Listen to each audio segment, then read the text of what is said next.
मोदी जी के नेतृत्व में हुए हैं, उन्हीं रिफॉर्म्स का प्रभाव है कि आज चावल के उत्पादन में हम दुनिया में नंबर 1 पर आ गए हैं। गेहूं के भंडार भरे हैं। 34% हमारे खाद्यान्न की उत्पादन में वृद्धि हुई है पिछले 10 सालों में, लेकिन अभी और काम करना बाकी है और इसलिए कई रिफॉर्म्स पर हम चर्चा कर रहे हैं।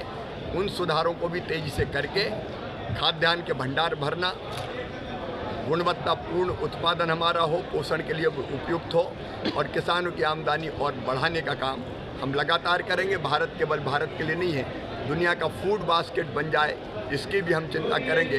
एक्सपोर्ट क्वालिटी के फल, सब्जियां, फूल और अनाज और हम कैसे बेहतर पैदा करें, इस पर भी हम काम करेंगे और प्रक्रियाओं के सरलीकरण पर भी, जिससे योजनाओं का लाभ लेने में किसान को कोई दिक्कत और परेशानी ना हो, कई किए हैं, आगे और भी प्रयत्न करेंगे। एक सवाल और सर, दूसरा ये कि जो आपने कहा है भारत विस्तार के बारे में आपने पूछा, एक भारत विस्तार ऐसा AI प्लेटफॉर्म है कि जिसमें किसान को कहीं जाना नहीं पड़ेगा।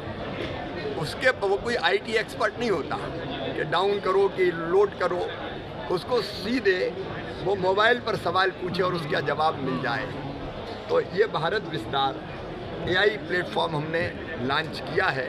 अब इसको बाकी भाषाओं में भी हम परफेक्ट करके उसमें हर तरह की जानकारी, कौन सी फसल बोएं, मौसम की जानकारी, फसल में अगर कोई रोग लग गया तो उसकी जानकारी, योजनाओं का लाभ कैसे लें उसकी जानकारी, पात्रता किसको है उसकी जानकारी, कोई शिकायत है तो उसको भी वो दर्ज करा सकें। तो एक बहुउद्देशीय ऐसा पोर्टल कि एक जगह किसान पूछे और उसको जानकारी मिल जाए। पूसा कृषि विज्ञान मेला को अगले वर्ष राष्ट्रीय स्तर पर मनाने का फैसला किया है। इसमें और बेहतर ढंग से इसको और आयोजित करेंगे, क्योंकि ये कृषि का एक तरह से कुंभ होता है।